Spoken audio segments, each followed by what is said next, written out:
एक बार एक छोटे से गांव में रामदास नाम का एक व्यक्ति रहता था। रामदास अपने नेक कामों के लिए पूरे गांव में प्रसिद्ध था। वह दिन रात दूसरों की सेवा करता, गरीबों को भोजन देता और बीमारों की मदद करता। गांव वाले उसे भगवान का अवतार मानते थे। लेकिन रामदास के दिल में हमेशा एक डर छिपा रहता था, नरक जाने का।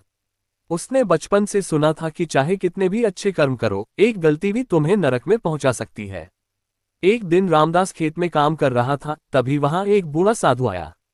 साधु ने कहा, पुत्र, तुम बहुत अच्छे इंसान हो, लेकिन मैं देख रहा हूं कि तुम्हारी आत्मा में अशांति है। बताओ क्या समस्या है। रामदास ने साधु को अपना डर बताया। साधु मुस्कुराया और बोला, पुत्र, अच्छे कर्म करने से कभी कोई नरक नहीं जाता, लेकिन सच्चाई को जानना और उसे स्वीकार करना आवश्यक है।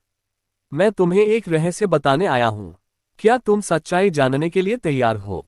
रामदास ने हामी भरी। साधु ने अपनी आंखें बंद की और मंत्र का जाप किया। अचानक रामदास को एक प्रकाश दिखा और वह एक विचित्र जगह पर पहुंच गया। वहां उसने देखा कि एक सुंदर बगीचे के बीच में स्वर्ग का दरवाजा था और दूसरी ओर अंधकार से घिरी एक गहरी खाई थी, जो नरक का प्रवेश द्वार था। रामदास को समझ नहीं आ रहा था कि वह वहां क्यों लाया गया। तभी एक देवदूत प्रकट हुआ और बोला, रामदास, तुम्हारे कर्म अच्छे हैं, लेकिन तुम्हारे अच्छे कर्म अहंकार और स्वार्थ से भरे हुए हैं। तुम दूसरों की मदद इसलिए करते हो ताकि लोग तुम्हारी तारीफ करें। यह सच्चा कर्म नहीं है। सच्चा कर्म निस्वार्थ होता है, जिसमें फल की कोई इच्छा न हो। देवदूत ने कहा, तुम्हें एक अवसर दिया जाएगा।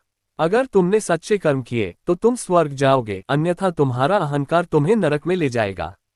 रामदास को अपनी गलती का एहसास हुआ। उसने देवदूत से माफी मांगी और वादा किया कि अब से वह केवल निस्वार्थ भाव से कर्म करेगा। रामदास ने अपनी परीक्षा के दौरान अपने गांव लौटकर बिना किसी पहचान या सम्मान की अपेक्षा के लोगों की सेवा शुरू कर दी। उसने देखा कि जब वह बिना किसी स्वार्थ के काम करता है तो उसका मन अधिक शांत रहता है।